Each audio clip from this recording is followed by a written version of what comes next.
नमस्कार। आज मैं आपको वर्षा ऋतु में करने वाला एक बड़ा ही आसान लेकिन बहुत ही चमत्कारिक उपाय बताने वाला हूँ। आज का ये जो उपाय है, आपको उसमें कोई विशेष काम नहीं करना, लेकिन इसका प्रभाव आपको विशेष मिलेगा। उसके लिए बस आपको इतना करना रहेगा कि बरसात के पानी को इकट्ठा करना पड़ेगा। लेकिन ऐसा नहीं कि जिस दिन पानी गिरा और आपने इकट्ठा कर लिया।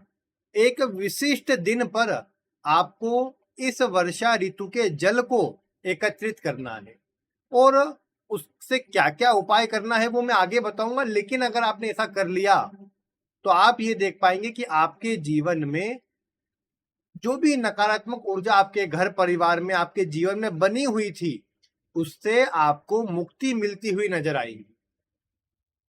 ये बात यहां पर निकल के आती है कि एक नक्षत्र है जिसके बारे में आपने सुना होगा, स्वाति नक्षत्र। स्वाति नक्षत्र के जल के बारे में बहुत सी जगह आपने पढ़ा भी होगा, बहुत से दोहों में, बहुत से श्लोक में इसका वर्णन मिलता है।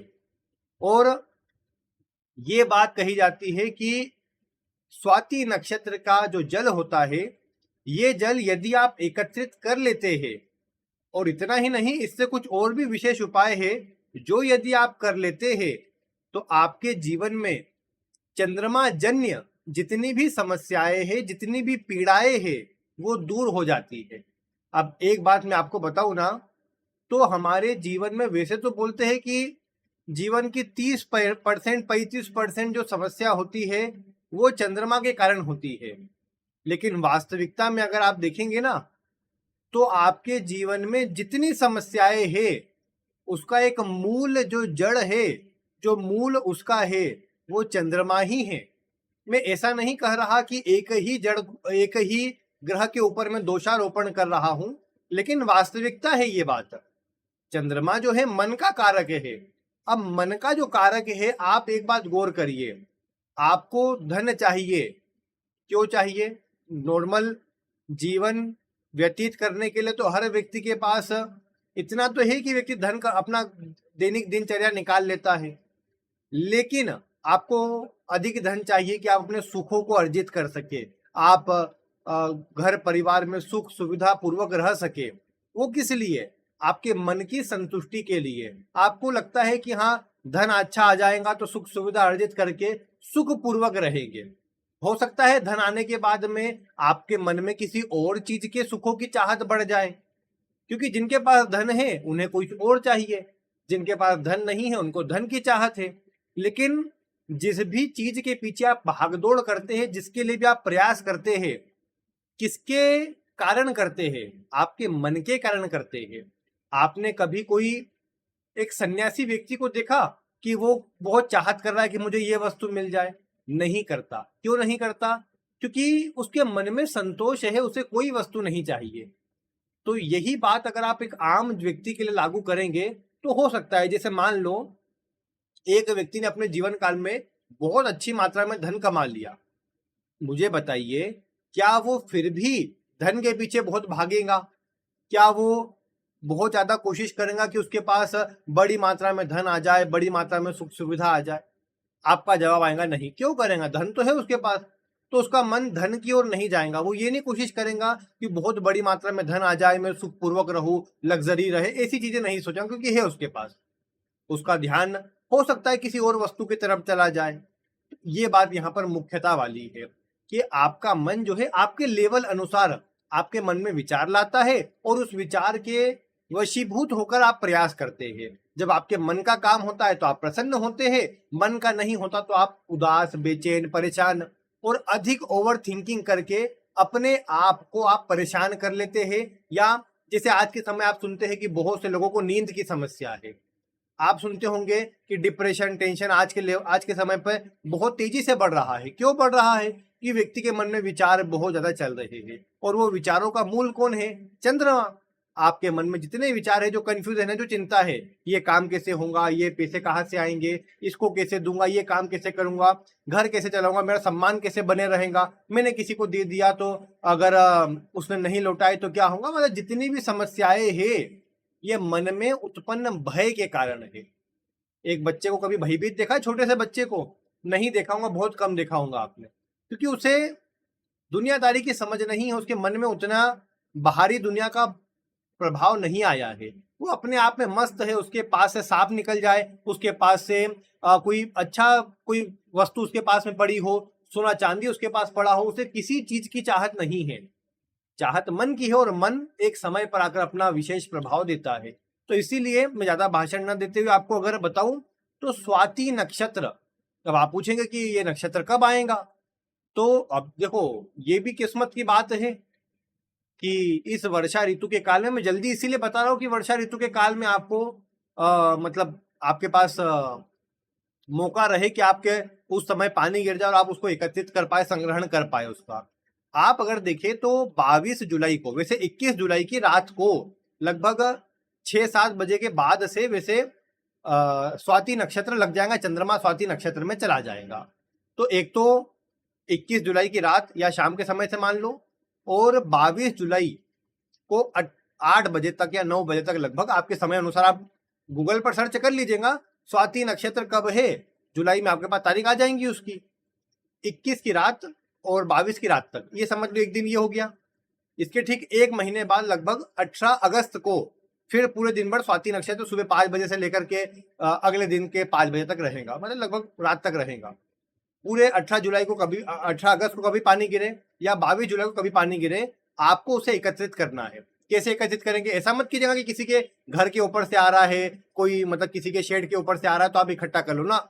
आपको इतना करना है कि उसे मतलब कोई बर्तन रखिए। अब देखो मैं कहूँ कि कांच का बर्तन हो सके अति उत्तम, चांदी का हो अति उत्तम, ना हो तो जो आपके पास है वो ले लो, और उसे खुले आसमान के नीचे रख दो। पानी उसमें गिरेगा, उसमें इकट्ठा होगा। उसे फिर किसी 2-3 उपाय इससे कर सकते हैं। देखो अधिक पानी आ जाए आपकी किस्मत, आपको इतना करना है कि उसे इकट्ठा करना है। इकट्ठा करके आपको एक तो आप एक कांच की छोटी या जितनी बड़ी भी आप बोतल लेना चाहे, एक अच्छी बोतल लीजिए, कांच के साफ कर लीजिए, उसमें पानी भरिए और पूरा पैक कर दीजिए, उसमें अंदर हवा भी नहीं जाए, इसी एयर टाइट कर दीजिए उसे। और उसे करके घर में किसी एक अच्छे स्थान पर जहां पर उसे कोई भी देखे ना, कोई भी हटाए ना, एक जगह वो रखा रहे। ऐसा वर्ष पर्यंत के लिए आपको भर के रख देना चाहिए। इससे घर की नकारात्मक ऊर्जा दूर होती है, घर में ग्रोथ बढ़ती है और सफलता बढ़ती है। दूसरे नंबर की बात, आपको इसी जल का छिड़काव उस दिन तो आप घर में कर ही दीजिए, इतना तो कर ही सकते हैं। अगर कोई रोगी है, कोई बीमार है, कोई परेशान है, कोई मानसिक तनाव से गुजर रहा है, कोई लंबी बीमारी से गुजर रहा है, किसी को धन की समस्या है या कोई भी समस्या है, उसको भी थोड़ा ये पानी दे सकते हैं। मान लो थोड़ा ही इकट्ठा हुआ तो किसी बड़े बर्तन में उस थोड़े पानी को डालिए, उसमें नॉर्मल पानी डाल दीजिए, गंगा जल आपके पास वो डाल दीजिए। इतना कर लेंगे, उस पानी को बड़ा करके उपयोग कर सकते हैं आप। लेकिन पहले आपको जो स्वाति नक्षत्र में पानी इकट्ठा करा है उसे आपको डालना है। दूसरे नंबर की बात, आप किसी को पिला सकते हैं, मतलब जैसा मैंने कहा जिसकी आवश्यकता उसको पिला सकते हैं। इस जल को भगवान शिव पे अर्पित करना बहुत शुभ माना गया है। भगवान शिव पर स्वाति नक्षत्र का जल अर्पित करना विशेष मनोकामनाओं को पूरा करने वाला, आपके जीवन की परेशानियों को दूर करने वाला और भगवान शिव की विशेष कृपा दिलाने वाला होता है। तो यदि आप उस दिन पर इतना पानी आप इकट्ठा कर पाए, और चूंकि 2-3 बार आएगा, देखो सितंबर तक भी पानी तो गिरता है, तो आप उस समय की भी मतलब मान लो 15-16 सितंबर की तारीख भी आ जाएंगी, आप मोबाइल पे देख लो सितंबर में कब आ रहा है। तो तीनों महीने आपके पास दिमाग में रखो कि इन दिन में कभी पानी गिरा, इकट्ठा करना और उसको संभाल के रखना है। तो क्योंकि प्रकृति जब आपको कुछ देने आई है तो उस दिन का स्वागत करिए और उससे लीजिए, और प्रकृति से लिया हुआ आपको विशेष सकारात्मक प्रभाव देगा। मैं आपको अलग अलग उपाय बताते रहूं, लेकिन विशेष ये है कि आप ये उपाय करें। एक और मैं आपको बताऊंगा जो होगा आपके वृक्ष से जुड़ा, आपके राशि अनुसार वृक्ष से जुड़ा होगा, मैं आपको वो भी बताऊंगा, तो आप वो अगली वीडियो में बताऊंगा। लेकिन उससे पहले ये वाला जो उपाय है ये मैं समझता हूँ सभी को करना है। जल एकत्रित करना है, उसका शिवलिंग पर अभिषेक करना है, घर में छिड़काव करना है, किसी को पिलाना है, ऐसे सब काम करिए। देखो चंद्रमा मन का कारक है, धन की समस्या के लिए चंद्रमा को देखते हैं, मानसिक तनाव के लिए, अनिद्रा के लिए, आपके अन्य से तालमेल के लिए, साथ ही साथ आप जीवन में कितना कुछ कर पाएंगे, ग्रोथ कितनी हासिल कर पाएंगे, आपकी अचीवमेंट कितनी रहेंगी, चंद्रमा से देखा जाता है। क्यों? क्योंकि चंद्रमा जो है वो आपके जीवन में आपके मन का कारक है। और आपने सुना होगा, और ये बात गलत नहीं है किसी भी रूप में, कि मन के हारे हार है और मन के जीते जीत। अगर आप मन से जीत गए, मन से आप उतने सक्षम हैं, तो कोई भी आप काम कर पाएंगे, नहीं तो आप बस प्लानिंग करते रह जाएंगे, आप एक्शन नहीं ले पाएंगे। और ये एक्शन नहीं लेने वाला प्रभाव कब आता है? जब चंद्रमा खराब हो। आप सुबह उठे, सुबह उठते आपने मोबाइल चालू कर दिया, मोबाइल चलाने लग गए, आप चलाते चलाते आपको टाइम हो गया, 1-1.5 घंटा आपने उसमें खराब करा और फिर बोला चलो अब देर हो गई अब नहा लेते हैं। आपने नहा लिया, उसके बाद आपका दिनचर्या सब बिगड़ गई। ये चीजें खराब चंद्रमा वाला व्यक्ति करता है।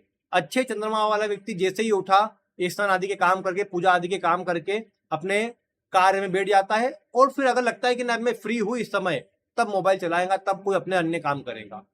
नहीं तो चंद्रमा वाला व्यक्ति किसी काम में लगा गया तो किसी और काम के था, कोई और से मिल गया, पूरा दिन कुछ घंटे उसमें निकल गए, और फिर पता लगा कि देखो समय बर्बाद कर दिया, और बाद में रात को सोच रहा है, रात को ये सोच के सो रहा है कि मैं सुबह उठूंगा और मैं ये कर लूंगा, ऐसा कर लूंगा, सुबह उठते ही ये कर लूंगा, और अगले दिन कुछ करा नहीं, आलस में समय बिता दिया, और फिर अगले दिन वापस रात को सोच रहा है कि मैं अगले दिन ऐसा कर लूंगा। मतलब उसका दिनचर्या, दिन ऐसे ही बीतते जाते हैं टालम टोली में।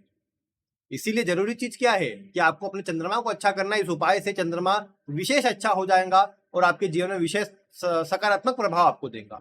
छोटा उपाय है लेकिन विशेष कारगर है, इसे करिए और फीडबैक आप बताइए। वैसे मैंने पहले भी कई बार इसको ट्राई करवाया है, बताया है लोगों को, उनका परिणाम सकारात्मक आया, इसलिए आपको फिर एक बार बता रहा हूं। आप इसे करिए। कोई समस्या हो तो वीडियो में कमेंट करिए, कुछ पूछना हो तो आप वीडियो में कमेंट करिए। बाकी ऐसी ही जानकारी के लिए और आगे और विशेष उपाय के लिए आप चैनल को सब्सक्राइब कर लीजिए। बाकी आज की वीडियो में इतना ही। वीडियो देखने के लिए आपका बहुत बहुत धन्यवाद।